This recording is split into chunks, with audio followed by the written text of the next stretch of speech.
할렐루야.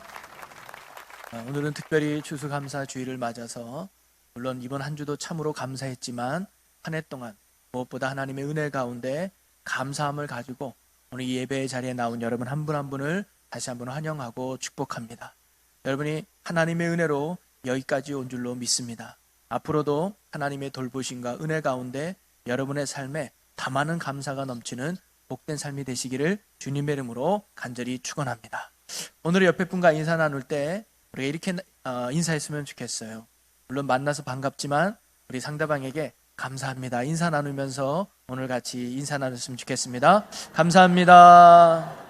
감사해요. 네, 감사합니다. 한 해 동안 감사합니다. 네, 할렐루야. 내 마음 같아서는 감사한 이유를 얘기하면서 감사 인사해 보시오라고 하고 싶었지만 서로 멋쩍을 것 같아서 그냥 다 뭉쳐서 감사하다는 인사를 함께 나누어 보았습니다. 어느 시골 마을에 호박 농사를 짓는 농부가 있었어요. 근데 어느 날 이 농부가 호박을 보면서 이런 생각을 해요. 왜 하나님은 연약한 줄기에 그것도 한두 개 호박만 달게 하셨을까? 참 안타깝다 이런 생각을 해요.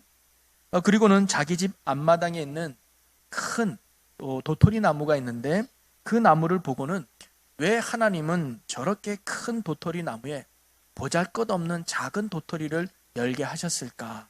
거꾸로 되면 너무 좋을 것 같은, 큰 나무에 큰 호박이 달리고 연한 가지에 도토리가 달리면 훨씬 좋을 텐데 왜 하나님이 이렇게 하셨을까라고 의아해한 적이 있었어요.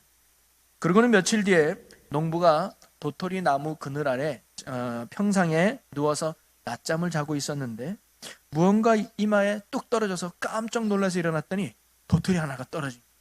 그 순간 이 농부는 큰 깨달음을 얻어요. 휴, 호박이 아니어서 다행이구나. 이 도토리 나무에 큰 호박이 달렸으면 나는 큰일 날 뻔했네. 하나님이 그래도 작은 도토리가 달리게 해서 내가 이렇게 죽지 않고 살아있구나. 하나님 참으로 감사합니다 그랬다. 여러분, 우리가 돌아보면 모든 것이 은혜요 감사인 줄로 믿어요. 유대인 사이에서 전해져 내려오는 명언 중에 다음과 같은 말이 있다고 합니다. 이 세상에서 가장 현명한 사람은 누구인가? 그것은 모든 사람에게 배우는 사람입니다. 그럼 이 세상에서 가장 강한 사람은 누구인가? 그것은 자기 자신을 이기는 사람이다. 그럼 이 세상에서 가장 부유한 사람은 누구인가? 그것은 자기가 가진 것에 만족하며 감사하는 사람이다 라고 했습니다. 우리가 모든 일에 감사하며 산다면 그 사람이 가장 부유한 사람이고 행복한 사람일 줄로 믿습니다. 오늘은 우리가 추수감사주일로 모였지요. 특별히 이번 주만 감사하는 것이 아니라 이 감사절을 기념으로 해서 늘 감사를 고백하고 앞으로도 감사하기를 결단하는 은혜의 시간이죠. 영국의 청교도인들이 신앙의 자유를 찾아서 척박한 미국 땅에 왔을 때 그 속에서 어렵게 농사를 지어서 첫 수확을 거둬들였을 때 그 감격과 그 기쁨을 가지고 하나님 앞에 감사함으로 드렸던 예배가 추수감사절의 시작이고 그 의미가 지금까지 이어져 왔죠. 추수감사주일은 단순히 농사를 지어서 열매를 맺은 것 때문에 감사하는 것이 아니라 우리의 삶의 전 영역 속에서 나의 건강이나 우리의 가정의 형편이나 내 자녀들이나 아니면 우리의 국가적인 상황이나 모든 삶의 전 영역 속에서 베풀어 주신 하나님의 은혜에 대한 감사의 고백이 바로 추수감사주일의 큰 의미인 줄로 믿습니다. 그러기에 오늘 감사주일을 맞아서 지금까지 베푸신 하나님의 크고 놀라운 은혜에 감사하며 주님 앞에 큰 영광을 올려드리는 이 시간이 되시기를 주님의 이름으로 간절히 축원합니다. 그래서 여러분이 이번 주에 올 때는 그런 감사한 마음을 가지고 아마 귀한 예물을 예배 전에 헌금함에 드렸을 거예요. 그리고 그뿐만 아니라 여러분은 감사의 내용을 또 몇 자 적어서 함께 아마 드린 걸로 알고 있습니다. 예물과 감사를 우리가 먼저 하나님 앞에 드렸지만 오늘 이 시간에는 한 해 동안 크신 은혜를 베풀어 주신 우리 하나님 앞에 감사한 마음을 담아서 박수로 하나님께 영광을 돌리고 우리가 말씀을 지금 치라는 게 아니고요. 네. 아우 할렐루야. 여러분 마음에 감사가 넘쳐가지고 그냥 주체할 수 없어서 그냥 이 박수를 친 것 같은데 감사해요. 우리가 한 해 동안 그 모든 감사를 담아가지고 여러분의 박수 소리가 감사한 내용과 비례하니까 이 감사한 마음을 담아가지고 우리 하나님 앞에 박수로 영광 돌리고 우리 함께 말씀을 듣겠습니다. 하나님 감사합니다.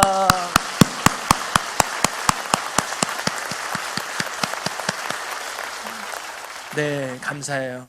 여러분, 방금 쳤던 여러분의 이 감사의 박수가 영원히 끊이지 않는 그런 감사가 되시기를 주님의 이름으로 간절히 축원합니다. 저는 오늘 추수감사주의를 맞아서 제목이 감사로 하나님을 영화롭게 하자라는 제목으로 오늘 함께 말씀을 나누고자 합니다. 여러분, 구원받은 성도, 하나님의 자녀가 된 우리가 이 땅에 살아가는 제일 목적이 혹시 무엇인지를 아십니까? 하나님의 자녀로서, 구원받은 성도로서, 천국 백성으로 이 땅에 살아가는 제일 목적, 그것은 다름이 아니라 우리의 아버지가 되시고 우리의 구원자가 되시는 하나님을 영화롭게 하는 것이 제일 목적이라는, 그분을 기쁘게 해드리고 그분의 즐거움이 되는 것이 우리의 삶의 가장 제일 목적이 돼야 된다는 것이죠. 저는 여기 있는 여러분들이 삶을 살아가는 동안 하나님의 아버지의 기쁨이 되고 하나님을 영화롭게 할 수 있는 축복의 자녀가 되시기를 주의 이름으로 간절히 축원합니다. 자, 그러면 하나님을 영화롭게 한다는 것은 무엇을 의미할까요? 저는 그 해답이 오늘 우리가 읽은 본문 말씀에 나와 있습니다. 자, 오늘 말씀을 다시 한번 다 같이 함께 읽어보겠습니다. 시작.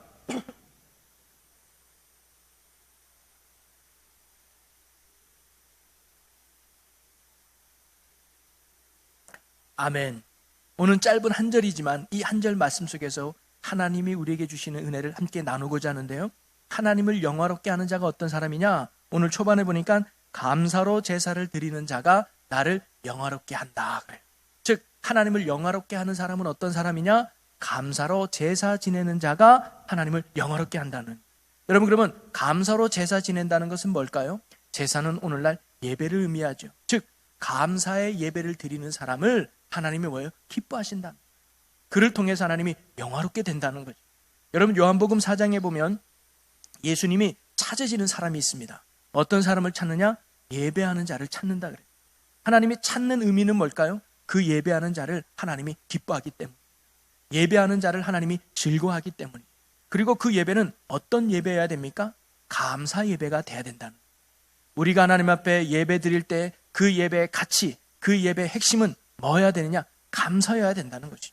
우리가 예배를 드릴 때 몇 시에 드리느냐, 어느 장소에 드리느냐, 어떤 순서를 드리느냐, 이것이 중요한 것이 아니라 예배의 이유와 목적, 그리고 내용이 중요하다는 거예요.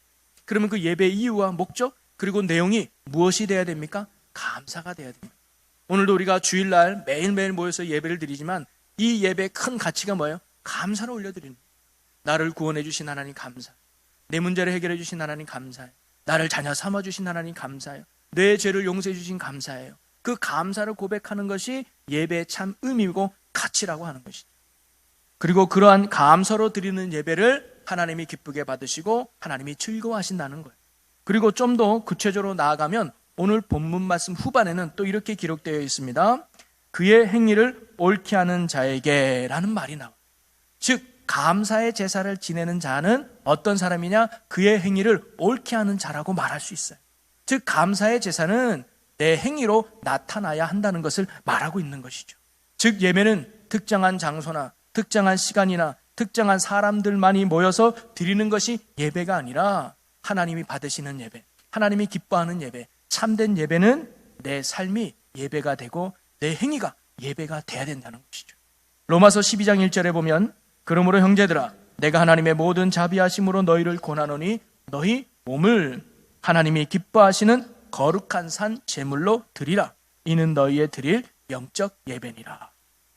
단순히 주일날 정해진 교회라는 예배당 안에서 순서에 맞춰서 드리는 것만이 예배가 아니라, 물론 이것도 예배지요. 그러나 참된 예배는 뭐냐면 너희 몸을 드리는, 내 행위를 옳게 하고, 그리고 내 행위를 옳게 하는 그 예배의 핵심이 뭐냐? 감사를 드리는, 내 삶 속에서 하나님으로 인해서 감사를 고백하는 삶을 살아가는 것, 감사하는 행위로 살아가는 것, 그것이 하나님이 받으시는 감사의 예배고, 그런 사람이 하나님을 뭐예요? 영화롭게 한다는 거예요.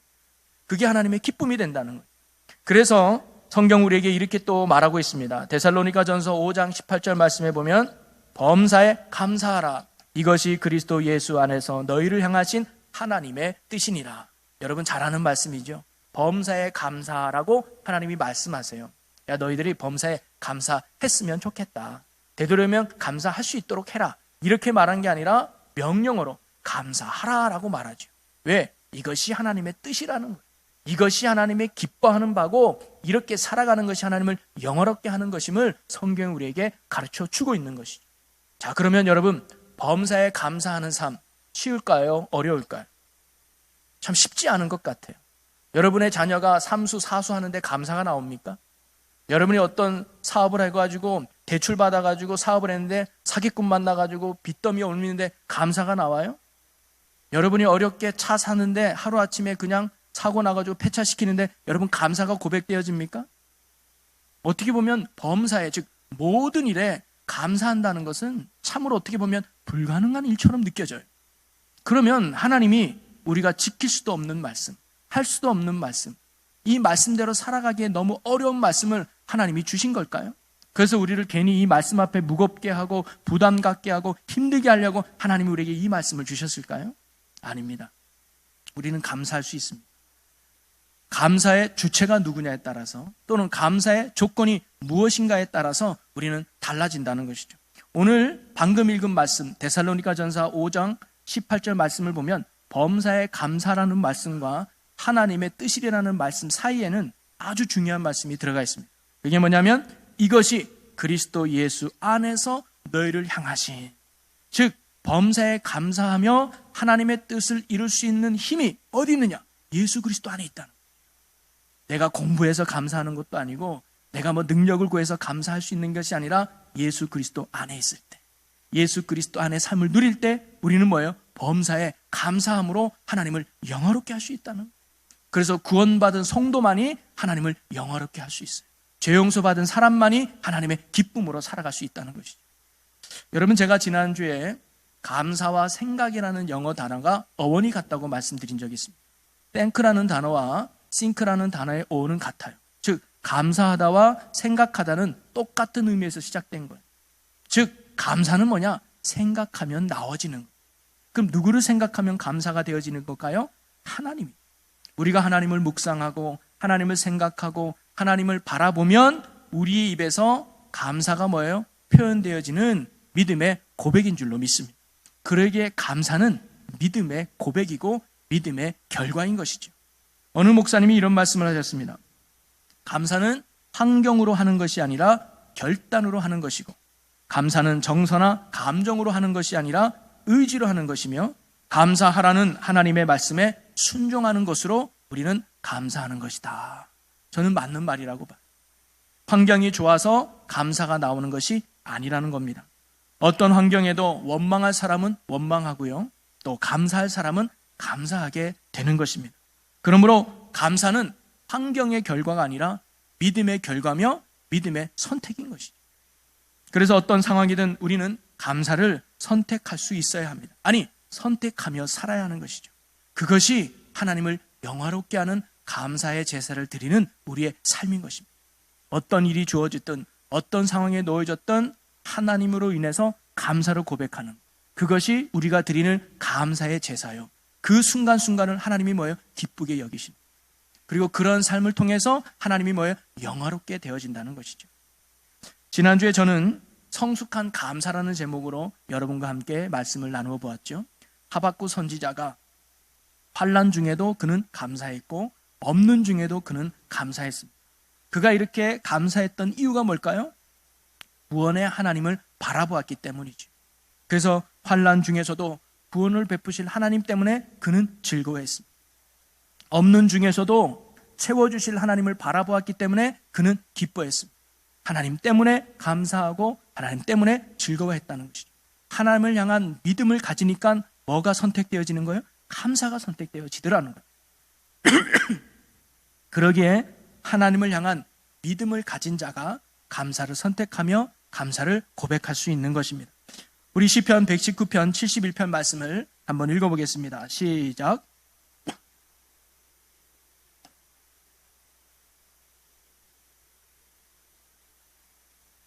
자, 시편 기자가 뭐라고 고백해요? 고난당한 것이 내게 유익이다. 이 바꿔 말하면 고난과 역경이 내게는 감사하다, 이렇게 말하는 거예요. 그가 이렇게 고난과 역경을 감사하다고 고백했던 이유가 뭐냐? 그 상황 속에서 본인은 주님의 말씀을 깨달았다. 그리고 주님의 뜻을 발견할 수 있었다. 그러기에 고난이 오히려 내게 감사하다라고 고백하고 있는 거예요. 즉 고난 속에서 누구를 바라본 거예요? 하나님을 바라본 거예요. 역경 속에서 누구를 의지한 거예요? 하나님을 의지한 거예요.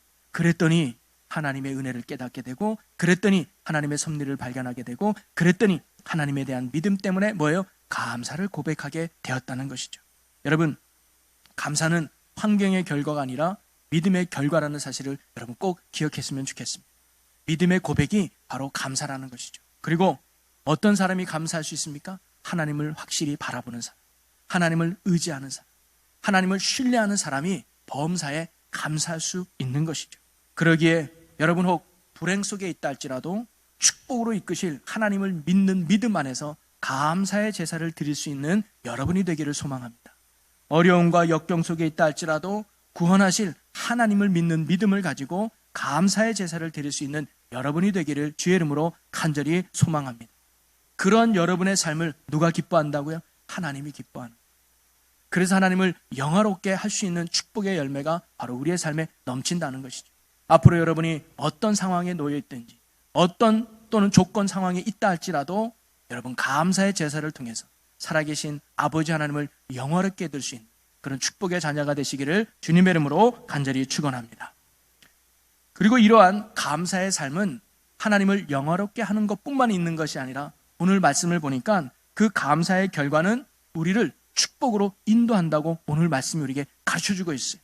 자, 오늘 말씀 끝부분에 가니까 그의 행위를 옳게 하는 자에게 내가 하나님의 구원을 보이리라. 하나님의 구원을 보여준대요. 누구에게? 감사의 제사를 지내는 자에게. 감사함으로 그 행위를 옳게 하는 자에게 하나님이 그냥 두는 것이 아니라 그 사람의 뭐예요? 하나님의 구원을 보여준다는 거예요. 여러분, 하나님이 구원을 보여준다는 말은 뭡니까? 하나님이 구원을 베풀어준다는 거죠. 그래서 우리가 할 수 없는 문제를 하나님이 해결하고요, 우리가 치료할 수 없는 질병의 아픔을 하나님이 치료해 주고요, 우리가 어떻게 해결할 수 없는 어려움에서 하나님이 건져주신다. 그래서 하나님이 우리의 삶에 구원의 열매를 맺게 해주시고 능력의 삶을 경험케 해주신다는 거예요. 누구에게? 감사의 제사를 지내는 사람에게 말이죠. 그래서 감사는요, 기적의 통로가 된다는 거예요. 여러분, 감사가 기적의 통로가 됨을 굳게 믿으시기 바랍니다. 빌립보서 4장 6절 7절에 보면 이렇게 말씀이 기록되어 있어요. 우리 함께 같이 읽어봅니다. 아무것도 염려하지 말고 다만 모든 일에 기도와 간구로 감사함으로 하나님께 아뢰라. 그리하면 모든 지각에 뛰어난 하나님의 평강이 그리스도 예수 안에서 너희 마음과 생각을 지키시리라. 아멘. 쉽게 말하면 염려하지 말고 감사함으로 구해. 그러면 하나님이 응답해 주실 거야 라는 말씀이죠. 근데 이 말씀이 가만히 생각해 보면 참 재미있는 표현이에요. 구할 것을 먼저 감사함으로 아뢰라는 겁니다. 여러분, 우리가 일반적으로는 거꾸로 생각하죠. 구할 것을 주시면 감사하겠습니다. 이게 맞잖아요. 그리고 응답 받으면 그제서야 감사를 고백하는 게 우리의 상식적인 생각 아니겠어요? 그런데 오늘 말씀은 뭐예요? 먼저 감사하래요. 아직 네가 응답이 없어도, 아직 네가 열매를 없어도, 아직 뭔가 해결되지 않아도 감사하라는 거예요. 그러면 하나님이 이루어지겠다는 거예요. 여러분, 이 원리로 잘 보여주신 분이 바로 예수님이시죠. 광야에서 저녁 시간까지 수많은 사람들이 모여 있었어요.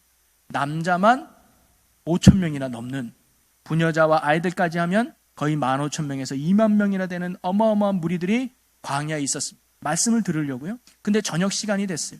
다들 배고파하고 있었습니다. 그래서 제자들은 이 사람들에게 이제 집에 돌려보내서 먹을 것을 좀 먹고 오게 하는 게 좋지 않겠습니까? 그랬더니 예수님이 너희가 먹을 것을 줘라. 너희에게 있는 게 뭐냐?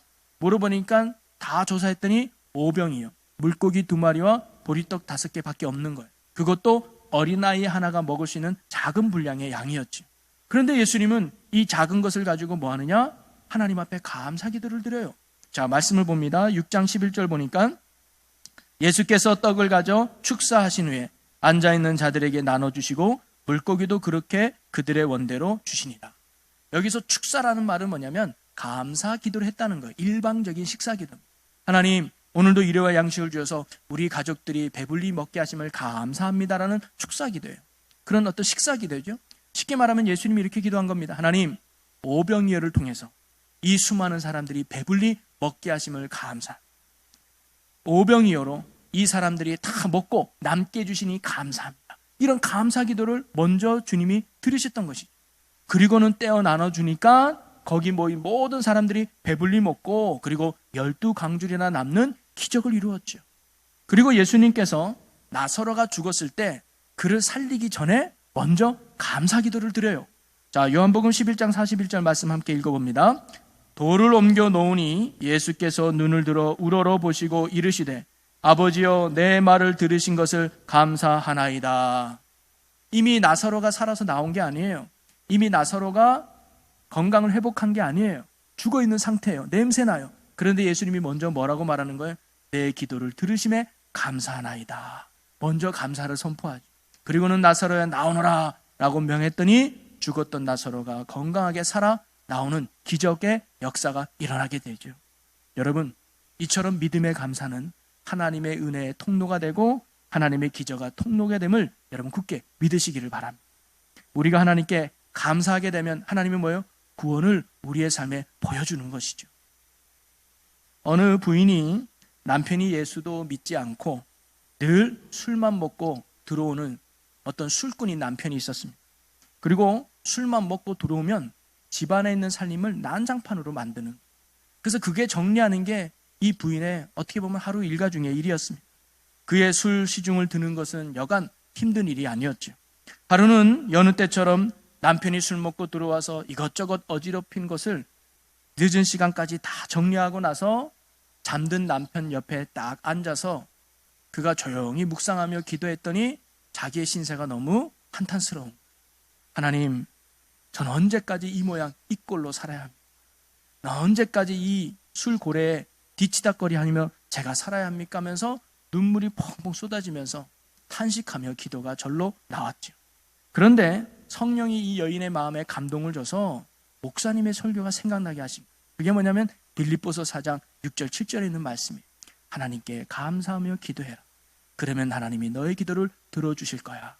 이 말씀이 마음에 딱 새겨지면서 감사하라고? 그러면 하나님의 기도 들어준다고? 그래, 그럼 내가 한번 기도해보자 하면서 이 여인이 이렇게 기도했어요. 그런데 아무리 생각해도 감사할 내용이 생각이 안 나는. 그래서 이분이 이렇게 기도합니다. 하나님, 감사할 일은 아무것도 생각이 나지 않지만 그래도 하여간 좌우지간 감사합니다. 억지로 짜낸 거지, 그냥 감사하다고 고백했던 거예요. 그런데 그 순간 이 여인의 마음에 조그마한 감동이 서서히 밀려오면서 어떤 생각이 드느냐? 그래, 그래도 과부로 사는 것보단 술꾼이라 사는 게 낫지? 그래, 그게 감사하다. 그리고 또 어떤 생각이 드냐면, 그래, 지금은 적골이지만 그래도 언젠간 변화되지 않겠나? 이런 소망이 생기면서 이런 마음 갖게 한 것도 감사한 거예요. 그리고 또 하나가 뭐냐면, 야, 저렇게 술로 고주망트가 돼도 참 묘하게 집을 잘 찾아오는 게 너무 신기한 거예요. 어디 경찰서도 안 가고 딴 데도 안 가고 그래도 어떻게 자기 집은 잘 찾아와? 이게 너무 신기하고 감사한 거예요. 이런저런 생각을 해보니까 정말 이 여인에게는요, 감사한 일이 여러 가지, 한두 가지가 아니었던 거예요. 특별히 토요일 날은 술을 다른 날보다 훨씬 많이 먹어요. 왜냐하면 그 다음 날은 직장을 안 가니까 뭐 새벽 2, 3시까지 그냥 완전히 먹고 오는 거예요. 그러면은 일요일 날 뭐예요? 하루 종일 자는 거예요. 근데 그게 감사한 거야. 왜? 내가 교회 가도 아무 말 안 하고 늦게 와도 아무 말 안 하고 어디 안 나가고 걱정 끼치지 않으니까 너무 감사한 거예요. 그러니까 이게 기도하면서 감사할 것들이 자꾸 생각나니까 본인도 모르게 막 웃음이 나오는 거예요. 어머, 그래, 이것도 감사하네? 어머, 그래, 맞아, 이것도 감사하네? 그러면서 막 웃음이 나오는 거예요. 그런데 마침 남편이 눈을 뜬 거예요. 눈을 떠서 옆에 부인을 보니까 실실 웃으면서 뭔가 중얼거리고 있는 거예요. 그러니까 이 남편이 물어봐. 여보, 뭐가 그렇게 웃어? 뭐가 그렇게 재밌어? 왜 웃어? 그랬더니 이 부인이 이렇게 말해요. 당신하고 사는 것이 너무 고마워서 그래. 그러면서 부인은 감사하게 생각했던 것을 하나하나 이 남편에게 말합니다. 여보, 이래서 너무 고마워. 아, 이래서 난 너무 감사해. 아, 이래서 난 너무 좋아. 이렇게 쭉 얘기하니까 다 듣고 난 남편이 머리를 긁적이며 이렇게 말하더래. 여보, 나도 이번 주에 한번 교회 나가볼까? 나도 이번 주부터 한번 예수 믿어볼까? 아멘! 하면서 그러로 바로 교회 나갔다는 거예요. 그러면서 이 부인이 이렇게 간증을 해요. 내가 10년을 기도하여도 응답이 없으시던 하나님께서 한 번의 감사 기도에 응답하셨습니다. 여러분, 믿음의 감사는 이런 능력이 있는 것이죠. 여러분, 지금 여러분이 처해 있는 상황에 감사해 보십시오. 그러면 하나님의 더 크고 놀라운 기적을 여러분의 삶에 경험하게 될 줄로 믿습니다. 감사는 기적의 통로란, 또 하나는 감사는 은혜 받는 그릇이란. 여러분, 감사의 그릇이 커지면 우리가 받는 은혜도 많아진다는 것을 알아야 합니다. 감사는 행복 연습이고 불평은 불행 연습이라는 말이 있습니다. 불평하면 불행이 오는 것이고 감사하면 행복이 온다는 말이죠. 감사는 절대 밑 빠진 독이 아니라는, 야, 감사해도 무슨 소용이 있냐, 감사한다고 뭐가 나아지냐, 결코 아닙니다. 감사는 행복을 담는 그릇입니다. 감사는 하나님의 은혜를 담는 축복의 그릇임을 여러분 꼭 기억하시길 바라요. 누가복음 17장에 보면 10명의 나병 환자들이 등장합니다. 그래서 이들은 격리돼서 한 곳에 같이 지내고 있었죠. 근데 마치 예수님이 지나가는 소문을 듣습니다. 그래서 지나가는 예수님을 향해서 이들이 큰 소리로 외치죠. 예수님, 우리를 불쌍히 여겨주세요. 우리 좀 고쳐주세요 라고 예수님 앞에 기도해야죠. 그리고 그 얘기를 듣고 예수님이 그들을 불쌍히 여기셔서 뭐라고 말하느냐, 너희 몸을 제사장에게 보여줘라 그래요. 여러분, 그 단지 나병이라는 것은 단순한 피부병이 아니라 하나님의 벌을 받은 걸로 생각했어요. 그래서 나병 환자만큼은 제사장이 진단을 합니다. 그래서 제사장이 너는 나병이다 그러면 그때부터 격리되는, 그래서 따로 살아야 돼요. 근데 이 피부병이 나와서 나병이 다 나오면 제사장에 가서 제사장이 확인해요. 너 나병이 나왔구나, 하나님 앞에 용서받았구나, 이 사람은 나병이 나았다라고 도장을 꽝꽝꽝 찍어줘야 이 사람이 뭐예요? 가정으로 돌아갈 수 있었어요. 즉 예수님께서 너희 몸을 제사장에게 보여라, 이 말은 뭐냐면 너 나을 거니까 가라, 이런 말이잖아요. 그래서 이 나병 환자들도 예수님의 이 말을 믿고 아직 고쳐지진 않았지만 제사장에게 갑니다. 그런데 가는 도중에 이상한 일이 벌어져요. 어머, 네 코가 정상이 됐네? 어머, 너도 팔이 정상이야? 어머, 그러네? 하면서 10명이 다 깨끗함을 받은 거예요. 예수님의 말씀처럼 고침을 받은 거죠. 할렐루야잖아요. 그런데 성경은 여기서 끝나지 않습니다. 자, 그 중에 한 사람이 예수님께서 고쳐주신 걸 깨달은 거예요. 그러면서 가는 도중에 바로 예수님께로 옵니다. 그리고는 예수님 앞에 무릎을 꿇고, 예수님 감사해요. 제 몸 보세요. 예수님 때문에 고침받았어요. 예수님 때문에 깨끗해졌어요. 예수님 너무 고마워요 하면서 사례, 그게 물질이든 뭔지 모르지만 예수님께 사례하고 감사한 사람. 그런데 예수님이 이렇게 묻습니다. 야, 10명 다 고침받지 않았니? 예수님은 10명이 다 고침받은 걸 알고 계셨어요. 그런데 9은 어디 갔니? 라고 말해요. 여러분, 9명은 어디 갔을까요? 모르죠? 성경이 안 나오니까. 네. 그런데 우리가 추측해 볼 수 있어요. 결론은 그들은 감사하지 않았다. 그들은 예수님께 나오지 않았다. 여러분, 그들이 왜 예수님께 나오지 않았을까요? 그들이 왜 감사하지 않았을까요? 저는 2가지 이유 때문이 아닐까 추측해 봅니다. 첫째는 뭐냐면 본인이 낳은 것을 우연이라고 생각했어요. 만약에 예수님 앞에 고쳐주세요라고 했을 때 바로 그래, 네 믿음대로 고쳐질 거야 라고 그 순간 바로 고쳤으면 정말 예수님이 고쳐준 줄 알았어요. 그런데 제사장에게 가는 길이었단 말이에요. 그게 1시간이든 또는 며칠인지는 모르겠지만 가는 도중에 고쳐지니까 그들은 뭐예요? 우연히 고쳐진 줄 알았어요. 또는 자기가 뭔가 노력해서 고쳐준 줄 알았을 거예요. 하나님의 은혜로 기억하지 못했던 것이죠. 여러분, 오늘날 우리가 하나님 앞에 감사하지 못하는 이유가 이것 때문이 아닐까요? 하나님의 은혜인데 우리는 은혜로 알지 못해요.